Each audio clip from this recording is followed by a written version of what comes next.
May isda kami dito. Yellowfin daw to. Naka-ready na ang pichay. Talong. Yan pa yung natira nung nakaraan. Isa na nga lang. At naka-ready na din yung mga panangkap. May gata dito na may kasamang tuyo.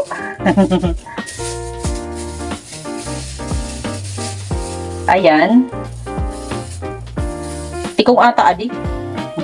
Mukhang tikong. Tapos, pipigaan ko na lang yung gata. Siguro konti lang naman ilalagay ko ditong tubig kasi kukunti lang naman yung pechay. So lutuin na natin. Tara! Ayan, ipiprito muna natin yung isda. Maglalagay lang tayo ng konting mantika.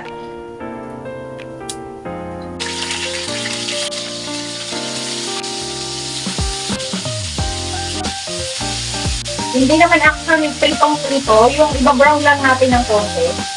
Kasi pangit naman kung gagataan, sobrang matigas na yung pagkaprito. Ayan, iahon na natin pagkahirapan. Oh my God! Ayan na siya. Tapos ito, ipiprito ko din siya. Tapos matalsikan.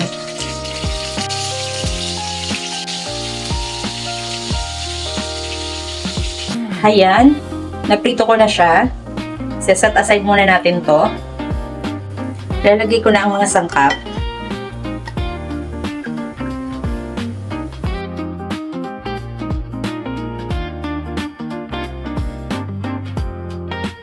Konti lang kasi magtutubig pa yung pechay. At nagtira ko ng unang gata. Lalagyan natin ng magic sarap. Ay, sorry. Lalagyan natin ng Ajinomoto. Lalagyan natin ng konting asin. Konti lang. Mag-a-adjust na lang tayo mamaya. And then, bubuksan na natin yung gasol. Tingnan natin kung, ayan. Papakuliin na natin.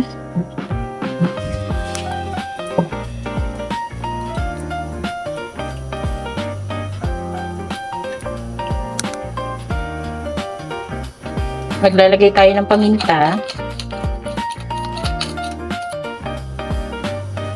Ayan, kumukulo na siya. Pero hayaan lang muna natin kumulo para maluto yung kamatis. Ilalagay ko na ang sili.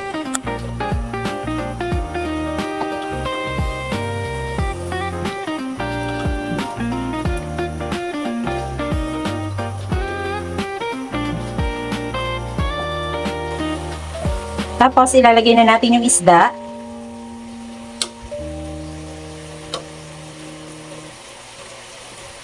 Yun ang advantage ng kapag bumili ka ng isda na maaga pa, fresh pa yung mabibili mo. Pero itong nabili namin, medyo hindi na fresh.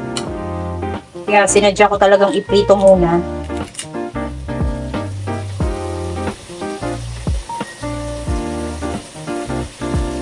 Ayan. Palutuin muna natin bago natin ilagay yung gulay.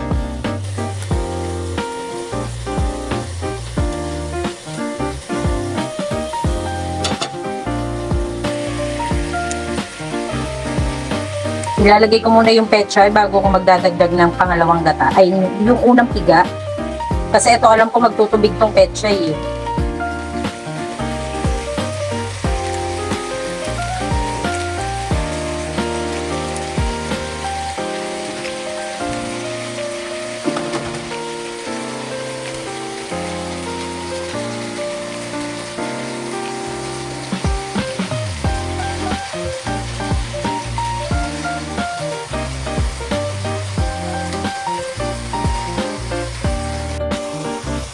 Ayan, magdadagdag tayo ng unang piga. Pero hindi ko na inubos. Baka may paggamitan ako nito mamaya. Ayan, madali lang naman maluto yung pechay. Kaya maya papatayin na natin.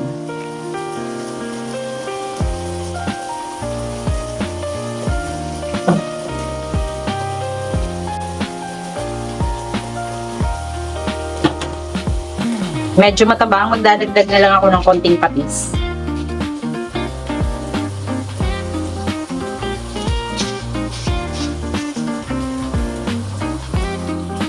Ayan, tikman natin kung sakto na yung timpla.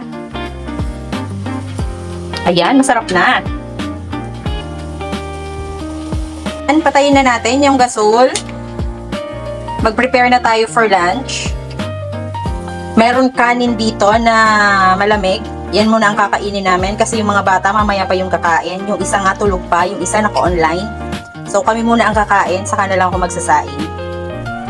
Tapos magpiprepare na tayo. Isda.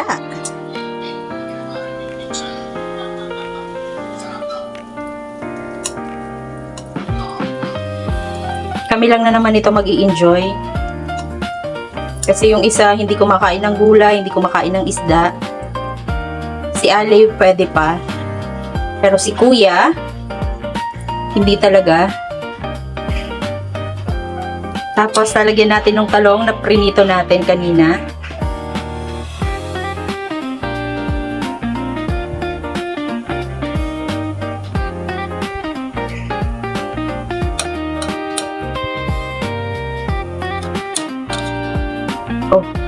O, diba?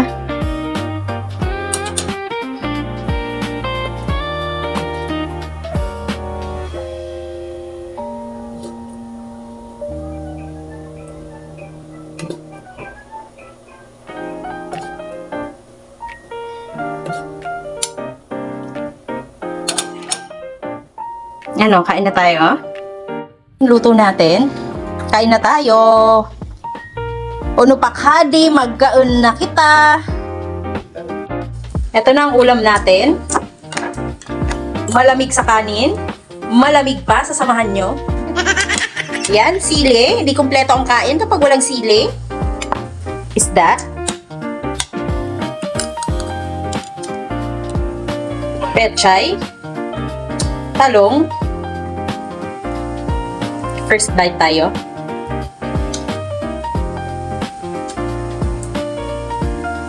Na may sili.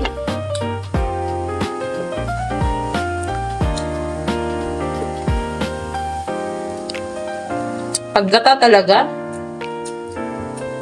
Sarap.